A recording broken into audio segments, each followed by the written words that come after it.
Oklahoma was a playoff team in 2025, but will they be in 2026 with John Mateer back?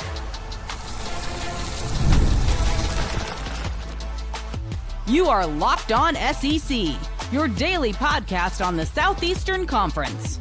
Part of the Locked On Podcast Network, your team every day.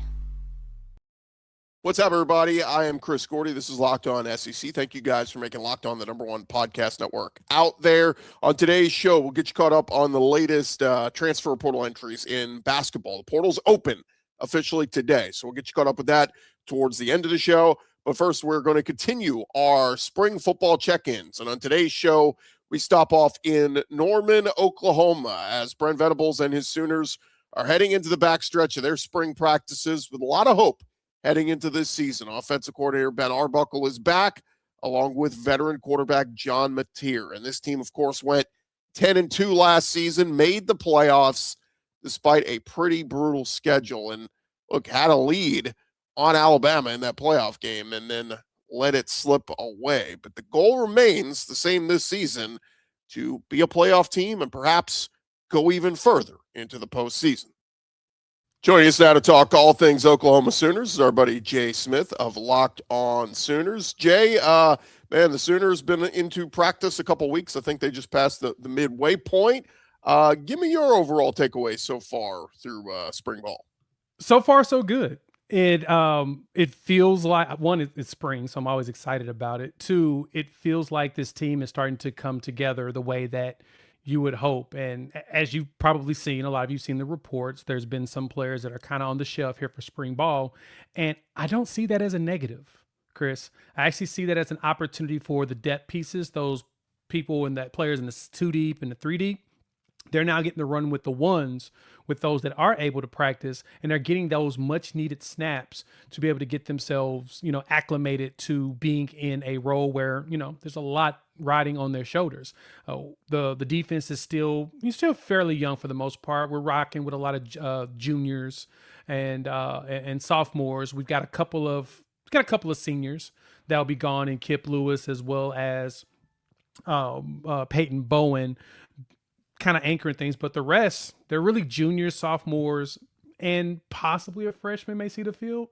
But that's the good thing, is that defensively, a lot of these players still got some snaps when the old guard was here. So you're not in a situation where you got players that have never actually played on the field. They've got some experience. They may not have the most, but Brent Venables' rotations, him and his staff will play players in critical moments, even when they don't have a lot of experience, to make sure that they're ready for said moment. And in some situations, you saw them do good. Occasionally, there's a busted play. That Michigan 75-yard run was a busted play by a freshman that did not fill the hole. It happens. So they kind of learn from it, and you can see them getting better. So I think that those calculated risks are good. But here in spring ball, them being able to practice and be able to get those snaps is always a plus. That's defense. Offense-wise, I think we're in a much better situation than last year. Yeah, I think the big storyline is John Mateer and, how much better can he be this year? I know he was on SEC Network last week and talked about his progression in year 2 in Ben Arbuckle's system at OU. I say at OU because he was in the system at Washington State, but he said, quote, "The second year, the progression that you can make for me with these guys, having the chemistry, knowing the offense is huge." So I ask you, how much better do you think John Mateer will be this year? If he can come out and play like he did the first 4 games of the season, immensely better. Because remember, he was considered a Heisman front runner after playing that Auburn game. People were like, yeah, this dude may be that guy. And then you heard about him having to have thumb surgery. And then he missed the Kent State game. And then, yeah, he kind of struggled for 8 straight games afterwards and trying to get back to it. Now, you start to see some of the light of John Mateer at the LSU game and in the Alabama game in the playoffs. You start to see, oh, okay, there's the gunslinger that we're used to. He's going to make a mistake here and there, but he's going to take his time and he's going to hit dudes and get open passes. And so you start to get that back. But as he mentioned, I think that's probably the best point of them all, is he's now on a team with people that actually know the book like he did last year. Remember, him and Ben Arbuckle were the only 2 people that knew the book coming to Oklahoma, that and Coach Kuzieski, who's the quarterback coach. But that's it. Everybody else had to learn it from scratch. And so some of those little intricate nuances in the plays, players were learning that stuff on the fly. And now we get another year along. The offensive line is acclimated to it because just about everybody came back. We have, what's that, 6 players that started at least 6 games last year on the offensive line that be able to play this year. So you've got that. The wide receiver room, a little bit of turnover, but wide receivers, they're a little bit easier. It's more so just timing and stuff. Then you got both your running backs back, and you bring in 2 freshmen who should be fun in a transfer that'll be really fun in the return game, as well as some running back. But then you get tight ends that are really good at blocking. Hayden Hansen from Florida. You get Rocky Beers from Colorado State. He's more of a catcher. Hayden Hansen is more of a blocker. You started to get some pieces that you really needed. So John shouldn't have to carry the team as much, but his numbers should be better than they were last year. You mentioned wide receiver, and obviously, one of the prized offseason acquisitions, Trell Harris. I know he had a minor cleanup, and so he's not been available. Jermichael Carter also out. But it sounds like it's opened the door for guys like Mackenzie Allen, or Elaine, however they're saying it, who transferred over from Washington State. Mm-hmm. People are like, oh, he's been making the most of his opportunity. And then another guy, Manny Choice, who Ben Arbuckle singled out. So I guess that's good. I mean, you know what you have in Satania. You're not worried about him, but it does seem like they're going to need some of those other guys to emerge. Yeah, you need the young players to jump up. Parker Livingston also coming in from Texas. He spent a little bit of time with the trainers or whatnot. But you're getting those players acclimated, like I said, into that playbook. Manny Choice has been in it for a year, which is great. Elijah Thomas, freshman who spent a lot of time on special teams and earned the opportunity to play. He's taking advantage of his snaps. True freshman Jasir Rogers, who came out of Delaware, he's out there balling. And same thing, like Manny Choice, he's taking a lot of the 1 snaps because they're kind of playing Satania, but they're also like, you got chemistry, we're going to pull you out. I think once Trell Harris, Parker Livingston, and Jermichael Carter are really ready to go, which is probably closer to summertime and fall camp, then we'll really know what this offense can do. But the good thing is that Trell and Mateer worked out a lot together here in the winter. Same thing with Parker when he came in as a transfer. So they started to build a little bit of chemistry there. Now it's all about getting in the flow of the offense. And that's the good thing for this team. Like I said, everybody learning the playbook is the most critical part. And we're starting to get that point now. Talk with Jay Smith of Locked On Sooners. Running back, I think we all kind of expected, okay, Xavier Robinson and Torrey Blaylock back, and that'll be your 2-headed monster. But with both those guys being out right now, Jonathan Hatton, the true freshman, sounds like he's kind of come in and made some noise. Is it crazy to think that he can push for early playing time? Absolutely not. I kind of expect him to start against UTEP to start the season, I'm going to be honest. And if he puts up the numbers that I think he possibly can against UTEP, it's going to be tough to take that away from him. I'm just being 100% honest. Kid is electric. 6'1", 230 pounds coming in as a freshman. Yes. He walks in at 230 pounds. That's a big back. And he's still fast. Still runs in the 4.4 range of a 40. And he's a physical guy. You can go see his videos, and everything on Huddle down there in San Antonio. Dude's a beast. He was the one player that I was hoping we'd hang on to whenever he initially committed. He decommitted because there was rumors that DeMarco Murray was going to bounce. Then DeMarco came back last season. And when he came back last season, at the end, he was like, all right, I'm going to go ahead and flip back. And now DeMarco's gone for real. Like, that's the crazy part. Like, as soon as he commits, like a few weeks later, DeMarco Murray gets hired to the Kansas City Chiefs. But I do think that the staff kind of got him comfortable with being here without DeMarco. Because, I mean, we lost Michael Rose, the pseudo 5-star in the 28 class, as they haven't really given out all the 5 stars yet. But we lost him because he was a DeMarco guy. And that's the one thing DeMarco Murray was really good at. He could recruit some kids. We're still waiting on the full development portion of it yet. And this was supposed to have been the year with X-Rob and Torrey Blaylock. But now we got Dylan McCullough, who we've seen his ability to develop. I mean, he's the one recruited Jeremiah Love to Notre Dame. And, I mean, you saw how Love ended up, at the end of his career. So for us, I'm really thinking that Hatton's going to end up being your RB1 when you walk into the UTEP game, knock on wood, barring injury. One player, though, to keep your eyes out for is the Stephen Walker. Des Walker has really gotten the attention of the coaching staff. And the one big reason is the biggest struggle of young running backs, pass pro blocking. The dude can block. He hits people. He does a fantastic job of it. And that's the one thing that Brent Venables and Dylan McCullough, as well as Ben Arbuckle, kind of called out about him was he blocks. That's the fastest way to get on the field, is being able to do that. I'm Clea Butler, host of Locked On Women's Basketball, and this is Mazda's Women's Basketball Snapshot, celebrating the work no highlight reel can ever capture. All four number one seeds, UConn, UCLA, Texas, and South Carolina, have completely dominated the opening rounds of the NCAA tournament.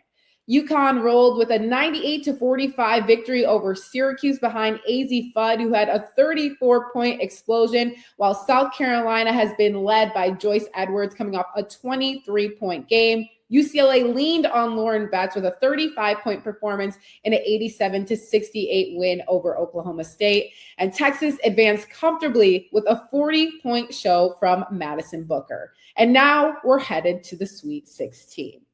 These moments are earned off the clock, those long before the lights ever come on. The sweat, the fakes, the doubt, the scrapes, and coming back for more every time.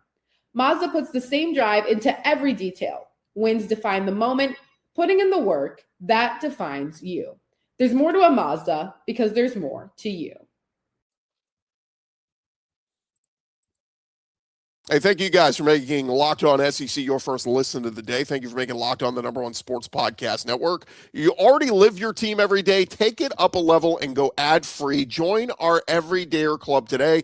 You'll get Locked On SEC with no interruptions. They take out all the ads, members-only Discord access, and more, all for just $5 a month or $50 a year. Go to lockedonsec.supercast.com to learn more. Continue our conversation with our guy Jay Smith, Locked On Sooners. Talked a good bit on the Sooners so far through spring ball and obviously what they're doing offensively. Quick thought on defense. I've read, Jay, multiple stories this week on linebacker Cole Sullivan, a transfer from Michigan that everybody's saying he's living up to expectations. He's got the instincts to play that spot. So Cole Sullivan, is he the next great Oklahoma linebacker? Truth be told, based upon his size, Gordy, he could be the next Danny Stutzman. They both were about 6'3". He's 235 pounds, around what Stutzman was when he was playing in Oklahoma. He could be that guy. He has great instincts. He actually, to me, is a little bit better in pass coverage than what Danny was. Because if you go back, I mean, last season he had 3 interceptions, and he was cutting across dudes, taking the ball across the middle. And then in the run stopping, he's living up to those expectations. He's hitting people. His instincts are well. He's hitting the right gaps. He's making it tough on that offense to be able to do anything. And so I think Cole Sullivan might be that dude. My expectation is him and Kip Lewis playing together. And if we can get Owen Heineke's settlement, which that injunction is supposed to be on the 16th, that's when he goes to court. We get that to happen, then you're going to have Owen Heineke rotating with a young, like a James Nesta, who was a former baseball player out of North Carolina, who completely focuses to football now, and he's like 240-something pounds. Another big guy, well, 235 technically, but he's 6'3", 6'4", 235. So you're going to see a really big linebacker room for Oklahoma if this works out perfectly. One more in the defense. They lost a ton up front, Jay. I mean, a lot of talent either graduated or heading off to the NFL. David Stone is back. Taylor Wein. I mean, those are big time playmakers, but it seems like a lot of inexperience there. Well, Jayden Jackson was your starting defensive tackle his freshman year 2 years ago. He started last year as well, and he's back. So you got him. He came in with Stone. They both played together at IMG Academy. So your interior guys, for the most part, are the guys you want to have there in Stone and Jayden Jackson. Taylor Wein, he emerged late in last season. The Tennessee game is the one that really got everybody's attention when he was a part of terrorizing Joey Aguilar, and then the hit he got on Ty Simpson at Alabama. That led to that fumble that led to the winning field goal to take the lead that leads to the win. You got those three guys. Now the biggest thing is on the other side. Will PJ Adebaware, will he step up? Is Daniel Okoye ready to take over in that spot? Brent Venables mentioned he thinks the next Taylor Wein is Wyatt Gilmore. He's an edge that was the top player out of Minnesota a few years ago. Is he ready to go ahead and emerge? Then you went and picked up Kenny Ozawalu out of UTSA, who size-wise, if you go look at his pictures that he took when he was at Oklahoma, he's like 270, he has a six-pack. It's kind of terrifying if you really think about it. But I think he's actually closer to 290 now. They said that he's been packing on the pounds. And then, of course, freshman Trent Wilson from Virginia. He was, I think he was a Under Armour MVP at their camp when he was a senior in high school. So you've got some components there that are building. But you're right. A lot of them haven't played together. But that's the one thing I'm not as concerned with, especially with the way that we've seen this interior play year over year, how it's gotten so much better. Losing Dominic sucks. Losing Grayson Halton, both of them going to the pros because they graduated, it's terrible. R. Mason Thomas, big deal. But R. Mason was hyping up Taylor Wein to everybody at SEC Media Days. Well, we got to see it. So it really does feel like these players are stepping up the way that you hoped, and pretty excited that we're going to have some new faces. The good thing is, I say for Sooner fans, is even the casuals know the name of the players on the line now, just because of the way that this team rotates so many players. They've actually heard their name on the Jumbotron a couple of times, so they know what to look for this year. Good luck to Tom Hart or whoever's calling the games with Adabawari and Ozawalu. Goodness gracious. Get digging deep there with some names, but hopefully they can all ball out. Last thing, Jay, look at the schedule. I mean, those first 5 games, 3 of them are absolutely brutal. On the road at Michigan in week 2, on the road at Georgia in week 4, and then, of course, Red River after that. Man, it doesn't get much tougher than that. I mean, if you get through and you beat Michigan and you beat Texas, maybe lost to Georgia, like a 4-1 start, is that maybe what the target is? Yeah, the worst case scenario, in my opinion, should be 4-1. They need to go 5-0, but 4-1 works. 4-1 won't really hurt them because all 3 of those games will be ranked games. And as long as they keep it close and it ain't super bad, they won't probably get dinged as bad when it comes to like looking at the possible playoffs or even heck going to the SEC championship game potentially. They're gonna have to fight through those games, and like I said, they're on the road now. They took the road dog mentality seriously last year. 4-0 on the road. With the Tennessee Alabama back-to-backs were big deals. That was when they really locked in, going to South Carolina and dominating in that one. That was huge for what this team needed. So if they continue to take that road dog mentality seriously, there's a chance they can make something happen. Yeah, the last 5, by the way. Home for South Carolina, Lenore Sellers, rejuvenated offense. On the road to Florida, which you don't know what they're going to be in year 1 under Summerall. Home for Ole Miss, they're loaded. Trinidad and Lacey back. Home for A&M, again, they're Marcel Reed, they're loaded. Ruben Owens, and then on the road at Mizzou with Austin Simmons. We'll see what they look like, but that's I mean, it's not the worst. There's obviously worse back stretches of the schedule for SEC teams, but still not easy. Yeah, last year was supposed to have been worse than that, technically. I mean, LSU to Missouri, going backwards. LSU, Missouri, Alabama break, Tennessee, South Carolina, Ole Miss, Ole Miss, then South Carolina. Yeah, it was supposed to have been like even more brutal, but we lucked out somehow. Somehow that schedule wasn't as gnarly as we thought it was going to be, and they finished 10-2. Technically, even with Kentucky added in there and at A&M, they still should be able to find a way to get to 10-2. The path is there, and luckily they don't have any actual back-to-back road games. I mean, the only one is that bye week gap with Georgia, bye week Texas, and Texas is similar. They go to Tennessee bye week, and they go to Red River. But the rest of them, it's home away, or home, and then away. So they luck out and not have to deal with multiple road games in a row, which can be tedious and can be strenuous on a team. It's a little bit favorable. Plus, some of the teams we play, a lot of them play LSU the week before us, so they may get beat up before they go up against us. Well, and I mean, look, the thing is that schedule last year was brutal, and you went 10-2 at that. And made the playoff. It'd be disappointing to have an easier schedule and miss the playoffs. So, yep, agreed. What happens? Jay, always appreciate the time, man. Thanks for hopping on. Gordy, thanks for having me as usual. Hey guys, the NBA playoffs, they are upon us, where every possession matters, every matchup is magnified, and every game can swing a series. And right now, FanDuel, they are giving new customers a great way to get in on the action, and here's what you'll like about it. You can bet just $5 and get $250 in bonus bets if your first bet wins. The app makes it super easy to follow all the action with player stats, trends, and matchups all in one place. And during these playoffs, that extra insight really matters when you're looking at stars, role players, key moments. It just makes the entire playoff experience more engaging from start to finish. Of course, you can check them out at FanDuel.com. Any of the long shots you like to pull off an upset, first-round upset in the NBA, you can find them all right there at FanDuel. Head to FanDuel.com today to get started. And as they always say, it is FanDuel. Play your game.